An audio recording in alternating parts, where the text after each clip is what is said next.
बिस्मिल्लाहिर्रहमानिर्रहीम अल्लाहुम्मा सल्ली अला मुहम्मद व अला आलि मुहम्मद व बारिक वसल्लम। जी नाज़रीन कराम, अस्सलामु अलैकुम व रहमतुल्लाहि व बरकातुहू। सवाल ये है कि ख़वातीन के जो सोने चांदी के इस्तेमाली जेवरात हैं उन पर ज़कात लाजिम है या नहीं, और इसके अलावा जो मर्दों के पास इस्तेमाल के लिए सोना होता है, मसलन उनको अंगूठियां पहनाई जाती हैं या सोने की घड़ी होती है, तो उस पर भी ज़कात फर्ज है या नहीं। तो सबसे पहले ये जानिए कि मर्द के लिए सोना इस्तेमाल करना ये जायज नहीं बल्कि हराम है। ना तो वो सोने की अंगूठी पहन सकता है और ना ही इस तरह वो सोने को इस्तेमाल कर सकता है। और बकिया बात ये कि उस पर ज़कात होगी या नहीं, और जो औरतों के इस्तेमाल के जेवरात हैं सोने चांदी के, उन पर ज़कात होगी या नहीं, तो इसके बारे में तवज्जो से सुनिएगा। अगर आपको ये मसला अच्छा लगे तो आपने अपनी राय का इजहार कमेंट में जरूर करना है, ताकि हमें पता चले कि आपको ये मसाइल किस हद तक समझ आ रहे हैं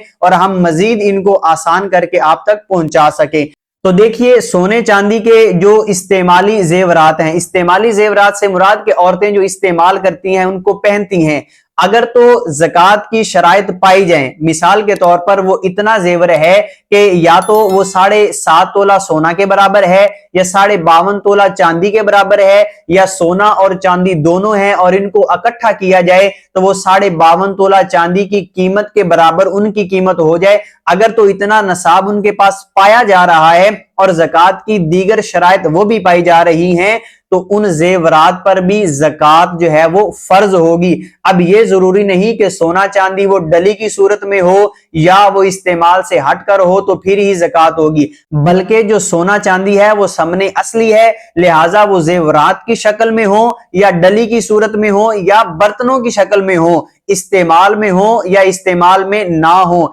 अगर उनके अंदर ज़कात की शराइत पाई जा रही हैं तो हर हाल में उन पर ज़कात फर्ज होगी और ज़कात को अदा करना ये जरूरी होगा। और दूसरी बात, अगर मर्द के पास इतना सोना है कि वो निसाब को पहुंच जाता है, या जो सोना या चांदी के उसके पास अंगूठी या घड़ी या इस तरह की कोई चीजें हैं, अगर उनको इकट्ठा किया जाए तो वो 52.5 तोला चांदी की कीमत के बराबर उनकी कीमत हो जाए, तो उन पर भी ज़कात जो है वो फर्ज होगी। लेकिन इसके अंदर आपने एक बात को ज़हन में लाजमी रखना है कि जो ज़कात की शराइत हैं, मसलन उस पर साल गुजर जाए या वो दैन से खाली हो और वो खुद जो साहिब निसाब है वो आकिल हो, बालिग हो, मुसलमान हो, तो अब जाकर उस पर ज़कात फर्ज होगी। तो उम्मीद करता हूं कि आपको ये सवाल और इसका जवाब समझ में आ गया होगा। अल्लाह रब्बुल इज्जत हम सब पर रहमो करम फरमाए।